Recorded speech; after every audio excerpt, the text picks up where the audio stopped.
Germany has broken the Molotov-Ribbentrop Pact. That treaty was signed and established Finland as within the sphere of influence of the Union of Soviet Socialist Republics. And when Germany invaded Finland, it broke the pact, and now, in reaction to that, USSR declares war against Germany. Across the width and breadth of Russia, the young men, the mujiks of Russia, take up arms to fight against the Germans. A massive horde of them, militia, infantry, all take up arms to fight against this new German threat on our borders. Communist Russia, being a land of the people, is seeing the people take up arms in defense of its nation. Germany has been somewhat quiet apart in the rest of the season. It has secured itself in northern Norway, it has taken over Finland, and it has invaded Turkey. But apart from these few adventures against neutral nations, it is peaceful against the British coastline, as now the defenses of the British home island is too strong for the German Navy to attack. Although the German Navy has 3 battleships, a battle cruiser, and a few other odds and ends, bits and pieces, 3 transport ships is not sufficient to breach the defenses of Britain and engage the British Royal Navy. And so instead, Germany has turned its attention elsewhere and invaded invaded Finland instead. Across the rest of the sphere of the world, Japan has continued to make its attacks against the KMT forces in Kwangtung, engaging their army there and reducing them down to just a few handful of infantry divisions.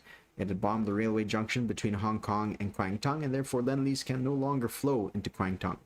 Japan, apart from that, has been slowly starting to establish itself and position itself in such a way as to threaten India, with a massive fleet off the coast of India, threatening the Indian coastline, or perhaps going further afield towards Africa. The British, for their part, in the Far East Command, hold a strong force in Calcutta. British Malaya is strongly held as well, with colonial infantry present there. And then, of course, down south in Anzac territory, we have a decent showing of Anzac forces as well.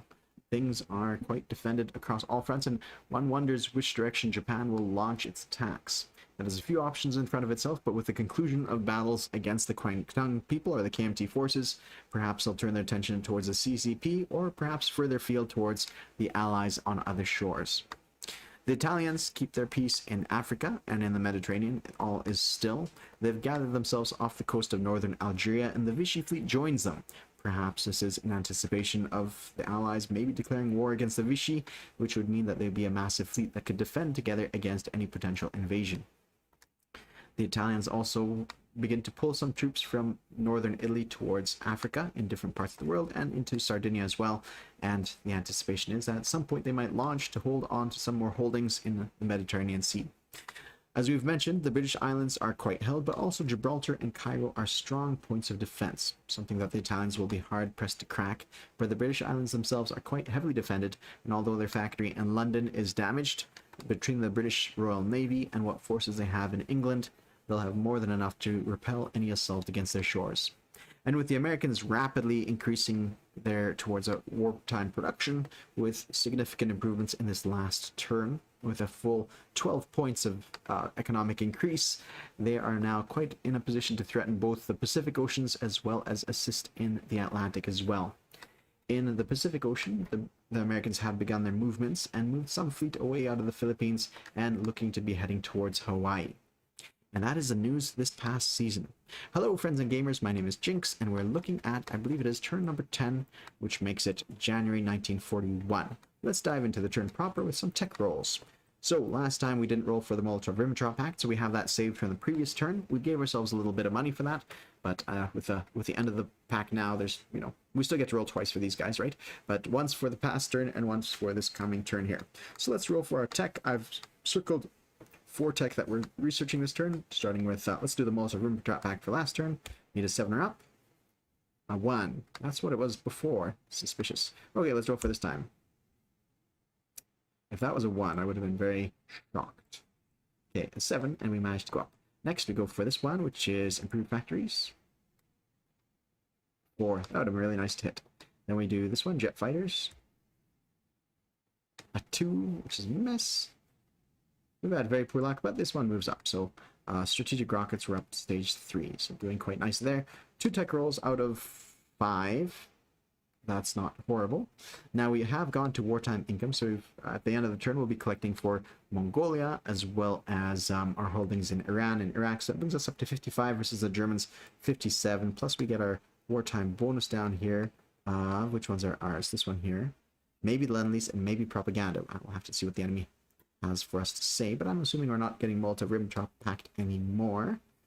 So there's that. And I guess they won't either on their turn either, so I'll just reduce that. There we have it.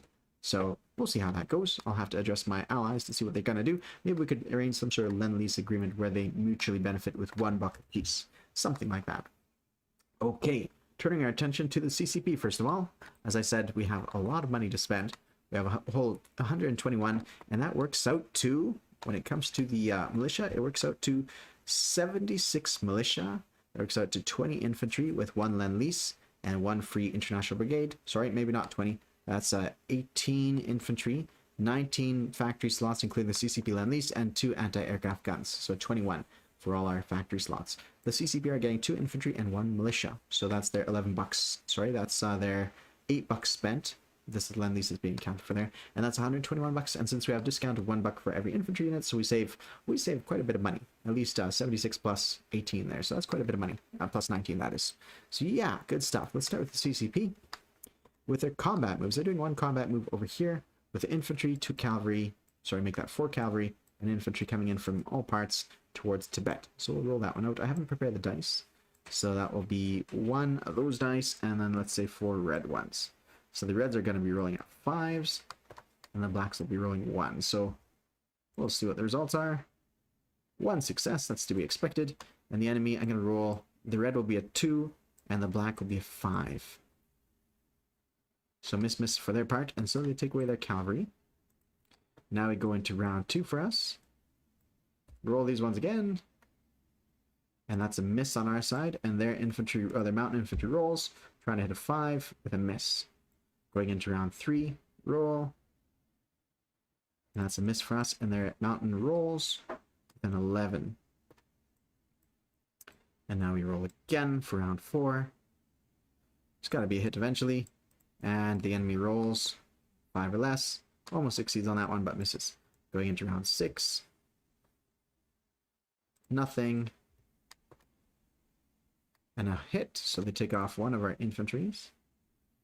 So henceforth we could do it this way. The black will represent the defense, and the reds will be the attacking cavalry. And another hit, so we take away cavalry. Now this will be round number 8, I believe. And we finally succeeded in taking out that mountain infantry with our 2 there, capturing Tibet from the enemy, and taking out one of the holdings for the KMT forces. So we have 3 cavalry left. 3 cavalry left, and that is good news for us. Going into non-combat moves for these guys, we're going to move an infantry from up north in Sikang down to Yunnan. Let's put him here. This guy coming to Kwaichao. These 2 guys coming in Sikang. That's mountain infantry plus anti-aircraft gun to Szechwan.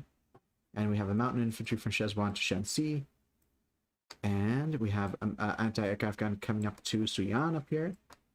And anti-aircraft gun that was lend-leased to us by the Americans, coming from Sikang to Singhai. And that was a bit of a little correction that we made before. So there's that. That concludes their turn. Let's go for recruitment roll here. I'm not sure what we need to roll, but it's probably less than that. 1, 2, 3, 4, 5, 6, 7, 8, 9, 10. Oh, it is 10. 1, 2, 3, 4, 5, 6, 7, 8, 9, 10. Perfect. We just barely made it. So we're going to go for... I think we're going to go for 2 militia. 1 up here. And 1 down here. And then we're going to put our units on the board, which, like I said, was 2 infantry and a militia. And that will come, 1 will come up here, 1 down here, and the other one over here. And that concludes the CCP forces. Turning our attention to the Russians, what they're up to. So they have 1 attack move, and it's going to be from southern Ukraine to Bessarabia. Now, there's no conflict, so I don't think these aircraft can scramble into the conflict. And that is it. I can't see what else that needs to be done. I was debating doing something with these subs, but I don't know if there's a point to it. I kind of like having them here. I think it makes sense. So that's that. I'm probably missing something important I should do with them, but we'll just leave it at that. Okay, and then our non-combat moves begin. There's a couple different non-combat moves from southern Ukraine to western Ukraine. 3 infantry from everything from Kiev comes across to western Ukraine, and from eastern Ukraine to western Ukraine. We're also going to have an airborne, a guy being flown across by this air transport who will land in Kiev. And we're having this tactical bomber land in western Ukraine as well. I'll create a little bit of a bastion. I'll kind of have to tidy this one up a little bit later. But we're also going to have the mobile core of the Russians come here as well. So the 98th Army Group. All right, that's that. And we're also going to rail a couple units in here. Anti-aircraft gun from up here is going to go to western Ukraine, and infantry from far away in the eastern theater is going to come across to here as well. Good stuff. Okay, these 3 cavalry are going to come up here to eastern Ukraine, 1, 2. And that's that. A fighter is going to come to Smolensk, and another fighter is going to come up to Leningrad. This infantry from airborne from Moscow is going to come there, and this infantry from northern Belarus is going to come to Leningrad as well. And then Mongolia has joined us, so cavalry moves in and infantry moves in too. All right. Pretty straightforward and simple turn. These guys go in port over here, and I think that takes care of all that. So we're going to make an adjustment here. Change the roundel to favor us. Boom. All right. I do believe that's it. So I'm going to go ahead and erase all my markings on the board. Actually, no, I still have to recruit for these guys. 4. Okay, we're going to get 2 militia. The Republicans get 2 militia, 1 in Eastern Andalusia, 1 in Madrid. There we have it. Excellent. Okay, now I do think that is it. I think that's it.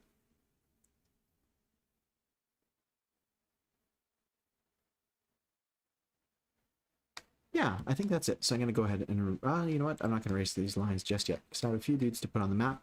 First of all, the Lend-Lease guy is going to come over here into Sinkang here for the CCP. And now the rest of them are going to go closer to the battle board. So I can, oops. Yeah, my computer's starting to lag with this amount of units. Let's just pull them a little closer and then sort it out over here. These 2 anti-aircraft guns are going to be built in Leningrad. I'm also going to put 2 militia, which is the max I can, up in Leningrad as well. And then I could still build 3 infantry up here, so I'm going to build 3 up in Leningrad too. That takes care of those. I'm going to build 1 infantry in Kiev, plus 3 militia. I'm going to build 1 militia in western Ukraine, 1 militia in southern Ukraine, 1 militia in Turidia, 1 militia in Crimea, 1 militia over here, East Poland, 1 militia up here in Lithuania. I already put the guys in, yeah, I did in Leningrad. Let's start with factories first. So 1, 2, 2 guys go there, and 1 will be used for the CCP unit that was sent over there. 5 there. 5 there. And I think that pretty well does it, barring 1 here in Smolensk and 1 here in Novosibirsk. This guy goes up to Moscow. And now we go to the militia, which is going to be slightly tedious, but let's just bear with me. So 1 here, 1 here, 1 here. I believe Tactical is playing on a physical board, so he's going to be not too terribly happy about having to set up all these militia on the board. That's part of the fun. Part of the fun, I tell you. 1, 2, 3. 1, 2, 3, and 4. I can't remember if I could only do 1 per turn. I believe it is 1 per turn in occupied territories, so I might need to correct for that. I'll look into that a little bit later on. Okay, here, here, here, here. I put them in Kiev already, so that's good. You know what, I should just turn these around. So now they're not all just facing the wrong way.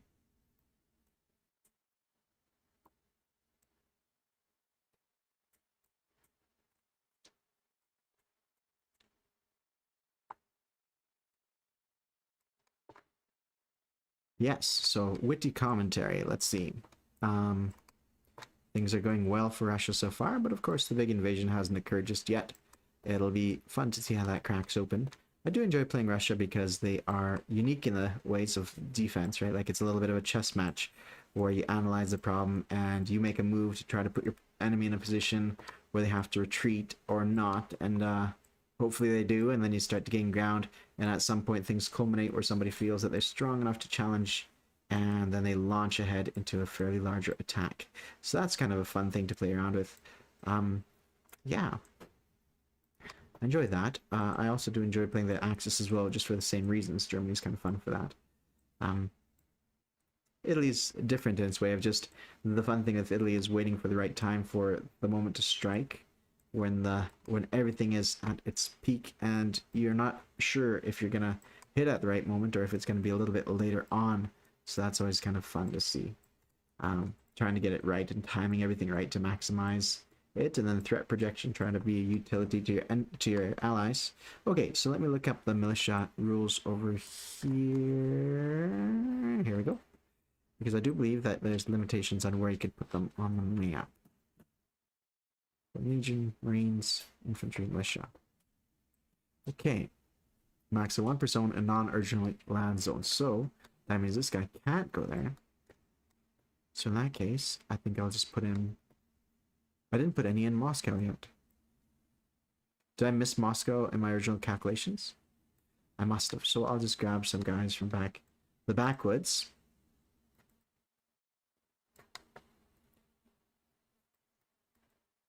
One, two, and one more. This guy. 4. Yeah, I must have missed it. Alright, there we have it. 4 guys right here ready to launch their movements and move up to the front lines where needed. Yep, and that's it. So I'm going to go ahead and delete all the lines. And now we have a much more populated map. Not as formidable as some of the German forces, but a nice, fun little event to really stack up some troops. Now I'll tidy this up a little bit before I pass it on, but I think it's been, so far, a reasonably successful turn, and we'll put up a bit of a stiff resistance to the Germans. We'll see which way they go, but right now, it'll be fun to see how things percolate. They have quite a formidable forces in Warsaw, and their fleets are, you know, something to be astounded by, and they have lots of aircraft as well, so we'll have to see how this pans out for us. Anyways, thank you all for watching. I guess I should collect income still. So with, I see our counter disappeared. I've been having issues where things kind of lag and then suddenly things move on the board. So that's really unfortunate. So I'm going to just copy this one and put it somewhere here. Let's go with set if that works. Okay, that does seem to work. Because we captured 1 territory. I don't know. It seems to think that we're at 56. Seems to say 56 seems to be the right spot for it. Maybe that's taking into account this. So let me do a little test here. If I decrease this. No, that doesn't matter. Okay, just checking.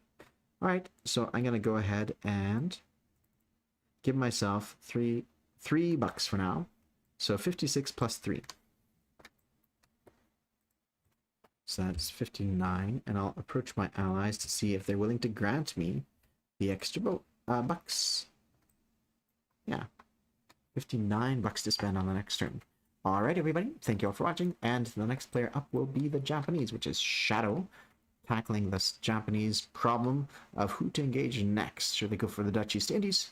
Should they go for India? Should they try for, you know, British Malaya plus Anzac or something like that? It'll be very interesting to see how that percolates and how that unfolds. Thank you all for watching. Cheers.